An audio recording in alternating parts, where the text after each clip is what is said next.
Good morning, y'all. Actually, it's kind of good afternoon. Getting this vlog started a little later in the day today. It's been the week of doctor's appointments. And maybe, I don't know, you guys with kids. I know we have people that watch that don't have kids, but if you have kids, I'm curious. Do you try to schedule like especially if you have a lot of kids, do you try to schedule all of their like doctors, dentist stuff like at one time, just get it over with, or do you just sprinkle it throughout the year kind of a thing? So I'm very curious how other people manage that. I can't decide if I think it's better just to have it sprinkled randomly, or if like what we've done is kind of like this week we had doctor's appointments, dentist appointments, back to back to back to back, basically every day this week to get everybody seen. Because even like our pediatric dentist, they're not gonna see all of our kids at one time. Like you kind of have to bring them in groupings. So anyways, I'm just curious if anybody else like has a methodology for that. I feel like this works okay, except for that I just feel like it's a whole week where all we've done is do doctors and dentists and such. But anyways, I'd be curious. In other news, my sty, before anybody yells at me for having makeup on with a sty, let me explain that the actual like sty itself is not, there's nothing, it's no longer like open at all anymore. There's just like something that feels almost like solid under my eye, like under the eyelid area. So I saw my doctor last Friday, and he told me he had given me a medication to use. I used that. It was a topical medication that he had me use for 7 days. But major swelling and everything is gone, but there's like a little hardness under my eyelid right here. And he told me that I might have to go see like an ophthalmologist or something, that like sometimes if they become recurring and a problem, sometimes you have to like go in and they have to like excise it or whatever, which to me sounds like you're going to take a scalpel and put it near my eyeball. And I'm not a fan of that, as one might imagine. So, but I've done all the hot compress. It no longer hurts. It's not red or anything. It's just like a hard little knob under there. So somebody suggested, one of y'all, I think on Instagram, suggested this like AccuWash stuff to use like once it's healed up. Just use this continually when you like to wash out your eyes if you become more prone to styes. And I ordered that, so I'm gonna start using that because I just think with all of the like farm stuff, just hay and grass and different beddings for animals, and we've got chickens and ducks and llamas and there's all kinds of fur and hair and stuff. I think that that's why this is happening more frequently, because to be honest, this was never a problem in my life before we moved here. I did not have a problem with reoccurring styes. But anyways, nobody wants to hear about that disgustingness any longer. We have much to do today, much to accomplish. Yesterday I spent most of the day indoors cleaning stuff inside, deep cleaning furniture, taking pillow cushions off, all that kind of stuff. I still have more to do with that. It's hot. It's hot, it's hot, it's hot. As I like to say here in the South, it is hot as the devil's butt crack. It is early in the year for it to be this hot. It's been humid, which makes the heat even worse, to be honest, even worse. Yesterday we didn't like go outside hardly at all. The kids played in the water slide in the afternoon, because it just got so hot, but I didn't do like anything outside, no outside chores, no gardening. That's not entirely true. I did water like at 6 a.m. But it's going to be 96 today again. And with the humidity, it feels really hot. So I've got a lot of things to do outside, so I may not be able to avoid the heat. We shall see, but much to do. Hey, look at Rosie got her. Yeah, Rosie got a bouncy ball at the dentist. All right, so the kids are out here playing. You might be wondering what the heck is going on here. We just had, hopefully you can see. Let me step back a little bit and then hopefully y'all can see. So there was just like some rows of boxwoods here and really nothing else. It was just kind of this random middle part. And since we decided to go back and add the gravel driveway that used to be here, and we've had it kind of redone, and we still have more to do. I've been watching videos about how to edge this and make it look nice. It's not exactly the best shape because the guy literally just drove with the truck and dumped it. So we kind of have to to fix the shape of it and everything. But we just decided that this would be a fantastic like outdoor living area. I'm sure y'all remember in our last house, or some of you probably do, the like pavilion thing that we had on the cement pad. We're basically doing 2 of those next to each other. We looked at having a custom one built that would be bigger, and y'all, the price of that, outrageous. I mean, outrageous. So we just bought 2 of the kit ones, and we're gonna put them together side by side. So it will end up being like 20 some odd feet long. We're gonna do like a big table, a little sitting area, and then over here we're gonna do like a half circle of like a paver design with some more seating and like fireplace and stuff like that. I hope to eventually, you know, hang curtains on the outside of it, like the outdoor curtains, and we've got our patio heater we can put under it for all seasons. But with hosting and stuff, my parents, my sister, her kids, all of that, like my friends that come with their kids and their families, like we just wanted a cool big area out here where we could sit. We'll probably put some fans under there, and I might even do like mosquito nets, so in the summer if we want we can close it up and be mosquito free in there. But I'm very excited. It's just, you know, y'all know how we are. Sometimes we start new projects before we finished other ones, and that is definitely the case right now. But to be fair, we kind of had to do it this way because the guy who was coming to do the concrete, like that we were hiring to do this, called us and was like, can I come tomorrow and do it? And we're like, yeah, sure. So we were going to move the boxwoods. However, we did not have time. There wasn't enough time. And I'm kind of glad that we didn't try, because they were very, very rooted in. It would have been very hard to actually dig them up and then to dig a sufficient enough hole to replant them somewhere. So that makes me sad. I kind of hate to lose those, but we didn't have a choice. It just happened like that. But while he was here, in other project news, while he was here, he had brought his skid steer to like dig into the ground to put that in. So I was like, well, I could save myself a whole lot of work if I have him dig down for the turf for the kids' playground, because the site prep for putting the turf, you have to dig down like 4 inches so that you can put some gravel, like layers of like 2 different types of like gravel and crusher run, and then sand, and then the turf on top of it.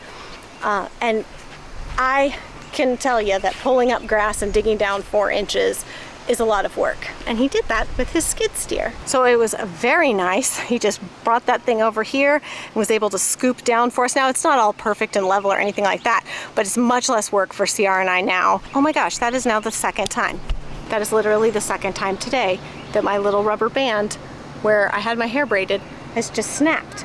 I thought a bug just hit me in the head. It wasn't. The rubber band just snapped. That's the 2nd time in the last hour. That's so weird. Why is it? And it's only that side. That's very weird. Anyways, the point is, he's dug this down for us. It's still obviously not totally prepped. Like now we have to come through and do some finishing touches, but it does mean that we can order the gravel and stuff to be delivered. And I'm very, very thrilled about that. He's also coming back because he's going to be helping us with, I feel like I look really stupid, but whatever, who cares? Let's just go with it. He's going to be helping us with the hardscape for the back of the house. So as y'all know, this was like just green grass back here, but there's so much traffic, like foot traffic, so many people walking on this grass, so many dogs. When you open the back door, they come out, they all go tearing this direction or that direction. It's just completely torn up the grass, and it looks terrible. And we tried to seed and do different things. It did not work. So what we have decided, and it's like up against the house over here where our garbage cans and the water and stuff is. I didn't like having the grass all the way up there because y'all know water comes off the roof and it kind of makes a muddy thing. So we are doing like full hardscape from the end of the house over there to the end of the house over here. So it'll be just like a nice patio type thing here. We'll probably put some seating and other things. So he's gonna come help us with that. And then if you can visually see it, that will basically make like a cross in the yard where there's the playground with the turf, there's the garden, and then there's the hardscape. So that leaves us with like, I guess it's more like a T shape.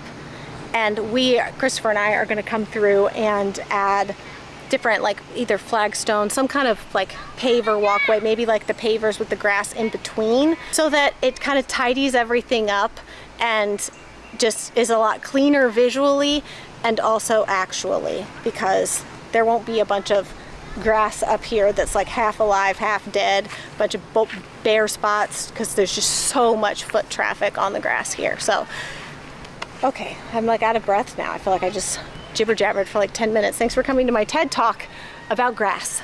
Look at what we have here. We have my first dahlia bloom of the season. We have another one right here that is starting to open up. These are obviously not fully open, but it's very exciting. My zinnias popping up over here. Flowers, flowers everywhere. I've got maters on the vine over there. I got cucumbers. Just pretend you can't see my ranunculus that's just doing terribly. Somebody told me in the comments, I did a garden tour up on my personal channel, so if you want to see that, I'll link it down below. And I was complaining about these ranunculus being just not growing and like dying. And somebody told me that they think in our climate that they might be better fall planted or really, really early spring planted. That basically it just gets too hot and humid here. They don't do well. So that made me feel better that maybe it wasn't just a me thing. Because I feel like everything else has grown and done fine. Why are these, like I did fine with dahlias and zinnias, why can't I grow these? But anyways, maybe sad, but I might just have to go ahead and pull these, but at least that gives me space for other things because, you probably guessed it, I've already ordered more dahlias. They're in the box right there. So, we got a little water slide thing for the kids, which, I mean, it is so hot. It's basically the only thing to do in this heat. So, fun times.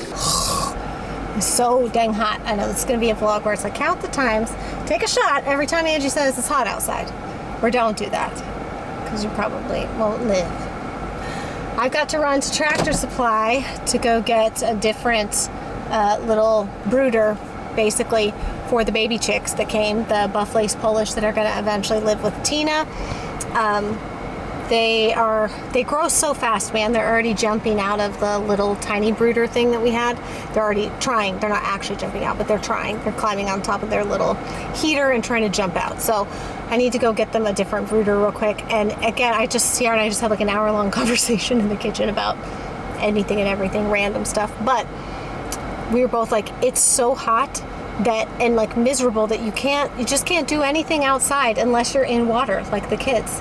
There's not, I mean, I'm normally like, get it together and go and do the thing, right? Like, not complain, it's hot, sweaty, whatever, who cares? I'm just gonna get the work done. I can't be like that today. It's too hot. I went up to the upper garden to check on those plants, and I was gonna do a little bit of work up there, weeding and stuff, and it was just, I was like, nope, I feel the sweat just dripping down my face, and I haven't even done anything yet. I'm just outside. That's always bad, when you're sweating. And I'm not a big sweater. But when it's this like hot and muggy, you're sweating just standing there. Mostly that's like a humidity thing. You're just physically standing outside and sweating. So weird. All right. Wow, we've had a lot of TED Talks today in today's vlog. You've heard my TED Talk about grass, and now you've had my TED Talk about sweating. You're welcome. All right, I am back from Tractor Supply. I can't remember if we spoke in the car at all when I returned. I'm not remembering anything right now. I'm trying to set you guys down. Just hold on. Oh, jeez. Come on. Oh, I'm zooming. That's bad. Always bad. Nope. Talk to my belly. Okay. Good grief. There we are. I'm eating peach rings. I'm gonna wait to set up the little chicken brooder until it cools down a little bit because it is just, I'm not gonna say it again, but I am. It's brutally hot outside. I was just upstairs taking measurements for some makeovers of rooms that we are beginning hopefully very soon. So I was just taking measurements of things. I'm a little bit frustrated, I'm not gonna lie, because I really wanted to rearrange our master bedroom a little bit and move our bed to try to give some more wall space and just more space in general in there. It's not going to work out. The measurements are such that it's not going to work out, and I'm disappointed because I'd had it in my head for the last few days that I was going to be able to do that, and now I'm not. So I'm Just coming out here, everybody's just relaxing because it's so hot. Everybody's just chilling inside doing nothing. So I'm going to come out here and work on the sketch for this next little room. Well, not little, but it's fairly significant room makeover. So I'm going to grab my colored pencils and my sketch stuff and start working on that. Maybe I'll share that before this video is over. I don't know. I might end the video here. I'm going to get to sketching. This might be goodbye.